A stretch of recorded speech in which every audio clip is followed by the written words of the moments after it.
meditation today. You're on. Yes, I am. I am the flow. And that is the title of today's talk. I based it on what we're studying in spiritual economics, but I also am basing it on that skit. So I want to start with unpacking those 4 short words that form the basis of this talk. I am the flow. Well, we know, or maybe we don't know, but I'm going to tell you right now, the I am part of that 4-word statement is an expression of our divine nature. Every time we say I am, whatever comes after that is an expression of our divine nature. So if I say I am the flow, that puts me in the flow of divine flow. So whatever so that's why I strongly encourage people to put the I, whenever you say an I am statement, that what follows it is something that's positive that you want to put in your life. And a lot of my affirmations are I am affirmations. They're affirming my divine nature. Now, the flow. Flow comes up quite a bit in the spiritual economics book. Almost every chapter, Eric Butterworth talks about flow. He talks about the flow of life. He talks about flow in your work. He talks about your sense of prosperity, the flow of prosperity in your life, giving and receiving, which is also a part of this lesson. He even talks about money as a currency. It's a current. It's a streaming flow of giving and receiving. So that, and then the final part of where I started with this process was, we today talk about a flow state.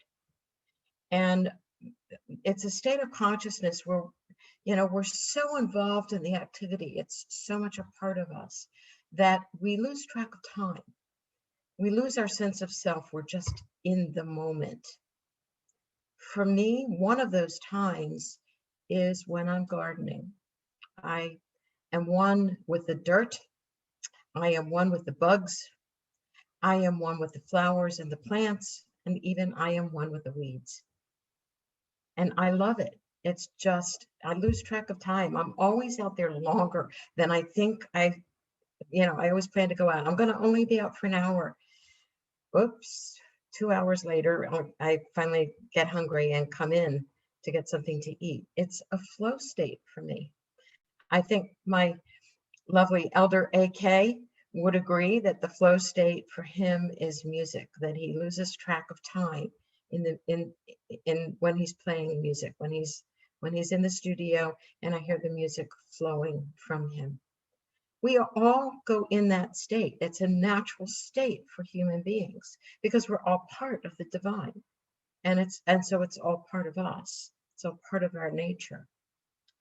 Butterworth says, your prosperity will always be a reflection of your consciousness, the degree to which your thoughts are centered in the divine flow. Consciousness. We use that term a lot these days, don't we? Almost everything. And I mean, I read every single day. Scientists are now talking about consciousness. But what is consciousness? So I went back to Charles Fillmore, always my go-to guy in the revealing word. And here's his definition. It is the sense of awareness of knowing, the sum total of all ideas accumulated in and affecting man's present being.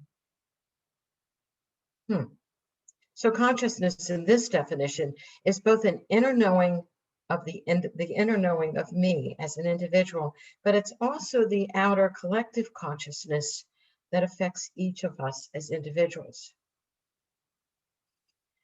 And let's tie this back into the divine flow, because the divine flow that is talked about by Butterworth contains both the inner and the outer awareness and knowing. Sometimes this is called divine ideas or substance. Eric Butterworth uses substance a lot also in connection with prosperity.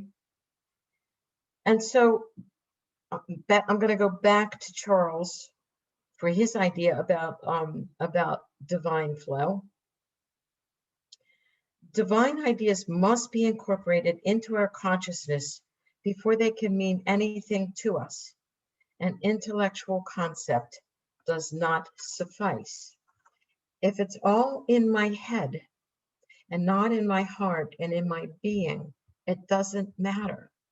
I can read every book in the world, I can study everything, but unless I'm willing to live it, to be it, it doesn't count, because all it is words. Now, we are really always in the divine flow. I think Sarah talked about that last week. We can't not be, because the divine flow, as part of the divine, is everywhere present. Present in us, present all around us. So there's no place that flow is not. We can have an individual sense of separation. We can have an individual sense that we are, where we're separate, where we are not connected, where we're not part of source, we're not part of the divine creation. But that's not the truth of our nature. And to make it more complicated, if we just hold on to those intellectual ideas, we can pick up negativity from the collective consciousness, such as the "what's in it for me" attitude and the success syndrome that Eric Butterworth talks about in the chapters that we're going to be covering this next week. And I can say I really resonated with the success syndrome as a child and as a teenager and even as a college student. I really worked hard to earn those grades, to get those A's and B's so that I could get into college, so that I could get a decent job. The funny thing about being a teacher is that really honestly, it's not considered to be part of the success syndrome.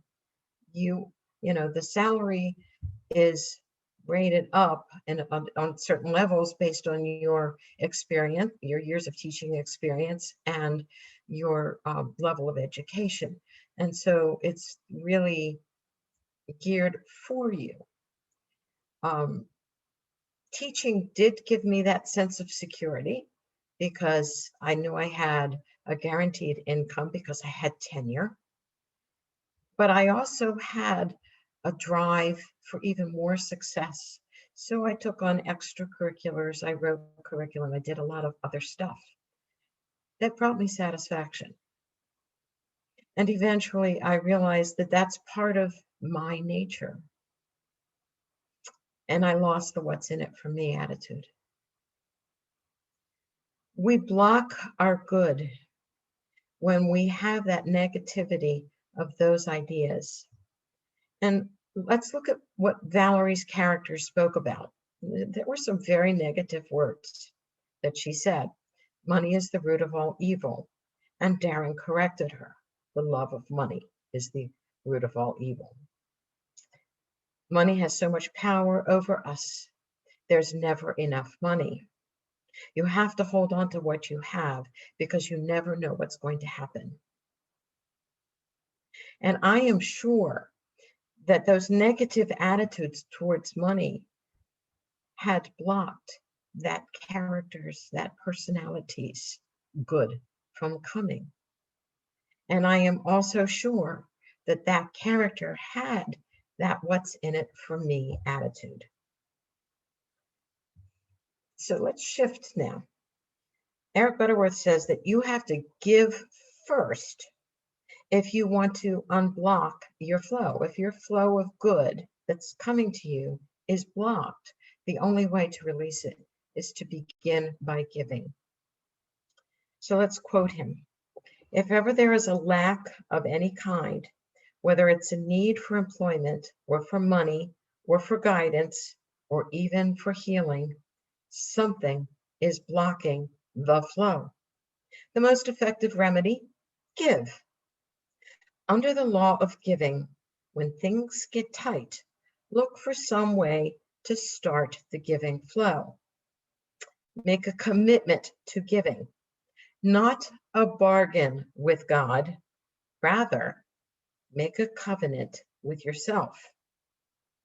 First off, Butterworth does not specify here that the giving has to be charity, like giving to the poor, not even tithing to the church. In fact, he very clearly says giving does not refer simply to money. It is a process that may involve money, but it also involves your work and the many ways in which you make contact with life. Giving is basically an attitude with which you touch life. So I'm going to again give an example from my life. When I first came into Unity, the first class that Andy and I took was the 4 T's. If you've never taken the 4 T's, and it's really pretty much an old-fashioned kind of a class now in Unity. We took it in, I think, 2001. The 4 T's stands for tithing of time, talent, treasure. And I will tell you that there's a 5th T, transformation. Because the 4 T's course started me on a journey of transforming myself to the point where I am here now. Remember, I talked about grubbing for grades. I talked about wanting to be successful in outer terms, in terms of money and recognition, not necessarily fame, but at least recognition for what I did. It's not really out there. It's really in me. And that's what the transformation is all about. So now my giving nature is giving, and my commitment to Unity and Frederick, giving in service. So that's what it's about for me now. It's taken me a long time to realize that. It took me a long time to realize that the universe wanted me to be a teacher. And here I am as a teacher. So what about that whole thing, making a commitment or a covenant with yourself? Well, a covenant is an old-fashioned, really biblical term for a commitment made between two parties. In the Bible, it's between God and a person, or in the case of the Israelites in the Old Testament, between the Israelites and God, or whatever. What Butterworth is suggesting, however, is that we make a covenant with ourselves. So it's a covenant between your small s self, your human self, and your large S self, or your higher nature, your divine nature, your Christ nature, whatever you want to call the spiritual being that you really are. There's lots of different words for that come in many, many different ways. And again, Butterworth also adds to that, your life is God's gift to you. What you do with it is your gift to God. So you might want to start thinking about some of the ways that you can give your gifts to yourself, which is also the same as giving them to Source and the universe and the collective consciousness. Because if oneness is real, and it is, anything you do for yourself is also done for everybody else. That's really the truth about it. So, to quote Butterworth again, the givers are convinced that life is a giving process. Thus, their subtle motivation in all their ways is to give themselves away in love, in service, and in all the many helpful ways they can invest in themselves. And I like to think about that in terms of what the four T's taught me and where I am now in consciousness in terms of giving myself in love, in service, and in all the many ways that I can invest my time and energy, my talent, my treasure, and my transformation, because my transformation is part of my teaching. And I can guarantee you, because it's worked for me, that you will unblock the flow and you will be in the divine flow, and divine ideas will pour into your consciousness around any perceived lack. Over the past 2 years, a little bit before the pandemic, but certainly during the pandemic, we've certainly had a lot of opportunities to, things dry up, opportunities dry up, changes are more difficult because we're all remote, wearing masks out in public, etc. But Andy and I have this term, it's one word that we use as a shortcut when we are needing to remember that we are always part of the flow, and that word is manna. And go back to the Bible story. The Israelites were in the wilderness, and they were concerned about having enough food to survive that wilderness experience. And every morning, there would be this substance that they called manna that would appear. And they would go out and they would gather it, and they would have just enough for the day. If they tried to hoard it, it went bad overnight. But more would appear the next day.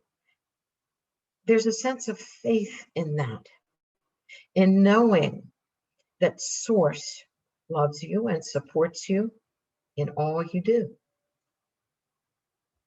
And so I know I don't worry about money anymore, and I used to. I don't worry about where it's coming from. I know it's part of the divine flow. I know that when I need something or I have a strong desire for something, the money for it appears because I give and I don't have to think about it anymore. It just pretty much happens. Yes, I still have money in savings and investment, and I still have money in the bank because those are really thoughtful things to do. It doesn't mean that you give everything away. I love that Bezos's ex-wife is giving away all the billions that she got as part of her divorce settlement. I think that's great that she's married to a high school science teacher. That is so funny that she's had that experience and it didn't make her happy. Because it doesn't. That's not where it's at. All right, I'm going to give the next to the last word to Eric Butterworth. A truly giving consciousness is the creative alternative to the worldly emphasis on winning through intimidation or succeeding through positive selfishness. And a committed giver is an incurably happy person, a secure person, a satisfied person, and a prosperous person. I would say I am a happy, secure, satisfied, and prosperous person. It's taken me 20 years, but I finally got there. The journey's been fun, and I've enjoyed it. Now, in conclusion, there were two things that happened during that first class of 4Ts for me. And I'm going to briefly share them with you. I was asked, I was voluntold that I would stand up and speak my story about my growing prosperity consciousness in church. And I had huge, even as a theater major, stage fright. It's one thing to act when you take on a persona of somebody else. It's quite another to speak in public in front of a congregation of 100 people. And I had my speech all written out. And they said, oh no, in Unity, we don't do that. We speak from the heart. And midway through that talk, I balled up my speech and threw it on the altar. And I continued speaking. And that's the power that transformation has for us. The other thing that we used to say in the class, this was something that the person who was speaking would always say as part of their little blurb advertising, you should join this class, because it was offered once or twice a year. And it was a 12-week class. So it was a huge time commitment, energy commitment, even with a 3-year-old kid or 6-year-old kid. I don't remember how old he was then, but he was little. It was not always easy. And the saying was at the end of the class, I am prosperous. And I want you to say that with me now. I'm going to say it twice, and I want you to say it with conviction with me. I am prosperous. Say it again. I am prosperous. You want to say it a third time? I am prosperous. And so now I want you to think about a covenant that you are willing to make today to yourself. Nobody's going to know but you and yourself. To give of your time, talent, treasure, and your creative life force energy. So I'm going to give you about a minute. I can't give you more than that, to think about something that you would like to add, a covenant that you are willing to make, and it's a commitment. I have made a commitment today to Unity in Frederick. I did that this morning when I spoke at Unity in Fredericksburg. So think about a commitment that you're willing to make. You can write it down if you've got a piece of paper and a pen or pencil.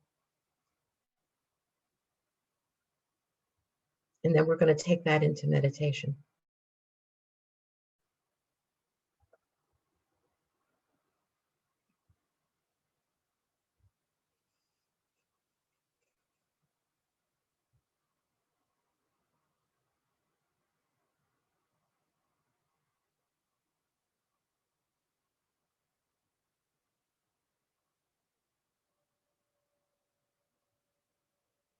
"20 seconds more. Just jot something down. It doesn't have to be long.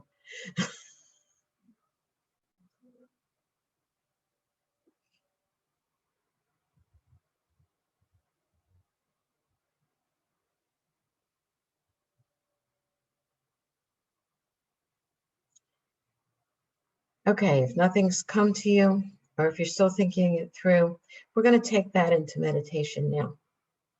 We're going to just start with our I am breathing, which is my usual breathing technique for starting a meditation.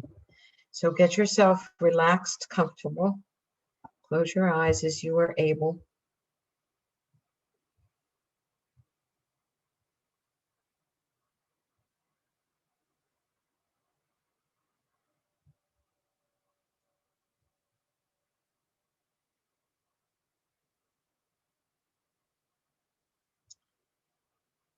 Breathe silently 3 times, and I'm going to start now.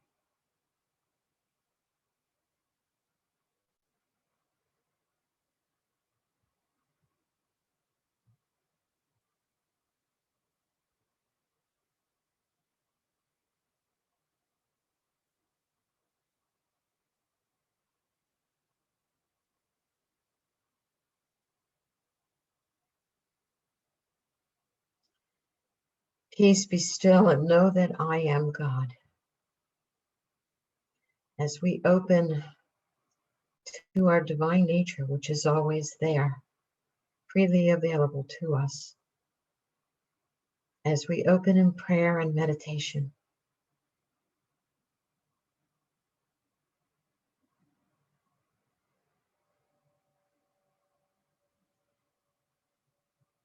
our affirmation is, I am the flow of giving and receiving. I am the flow of giving and receiving.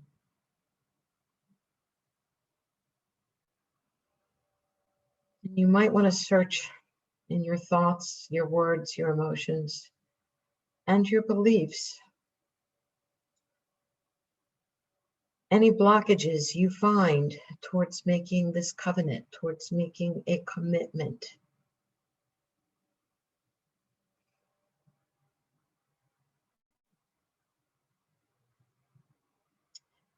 To being yourself, your true self, living from your divine nature. So take a few moments, think about your thoughts about yourself.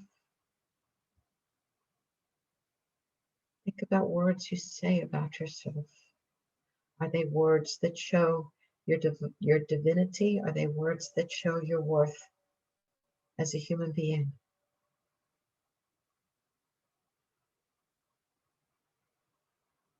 Yes, human beings have emotions. When are yours less in alignment with your divine nature?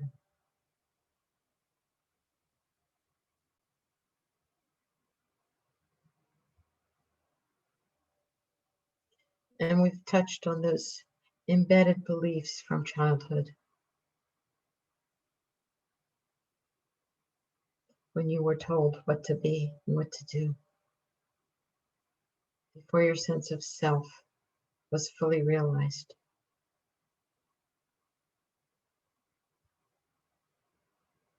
Now, for each of those, we're going to use a little Harry Potter technique here. So in your imagination, get out your magic wand. And for those thoughts, you're going to say, ridiculous. And for those words, you're going to say, ridiculous. And for those emotions, you're going to say, ridiculous.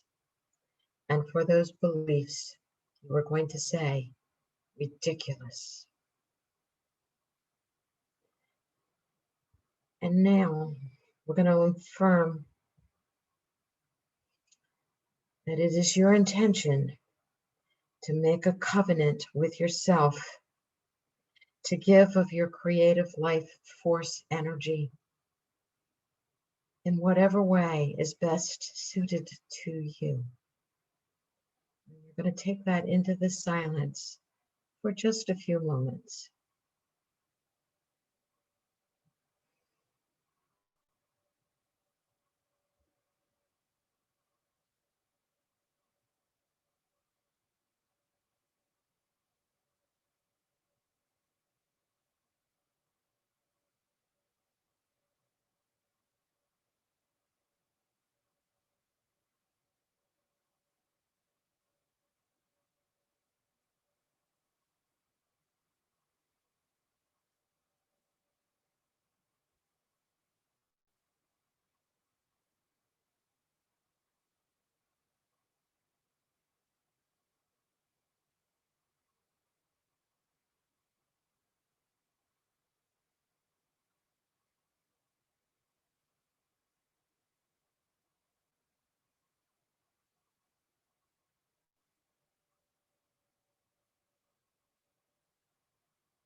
Remember that in the silence, as thoughts come up,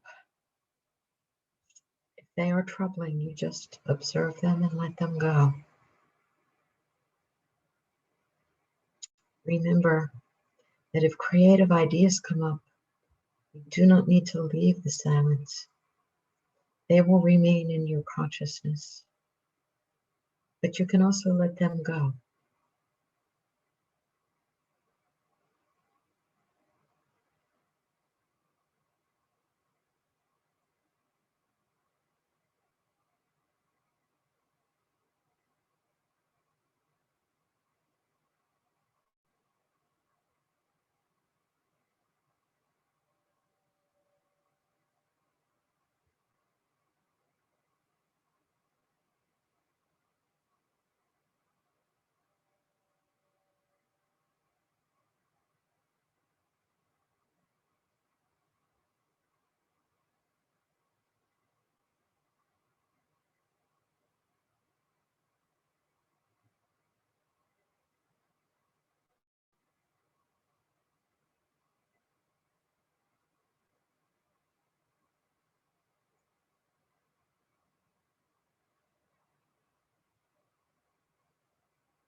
We realize we are always in the divine flow, that in this sacred space inside of us, in our space of our sacred spiritual heart, there's always love, there's always peace, balance, and harmony. All of the understanding and wisdom that we need or desire, that it's in this place that the divine ideas flow into us, that give us that aha moment, those insights and inspirations that move us forward in our evolution of our consciousness.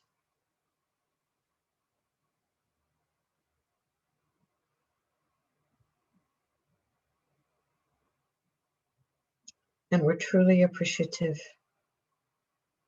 for everything that is ours to do, to be, to say, as the voice, the hands, the feet, the mind of God, the whole body of the divine in human form.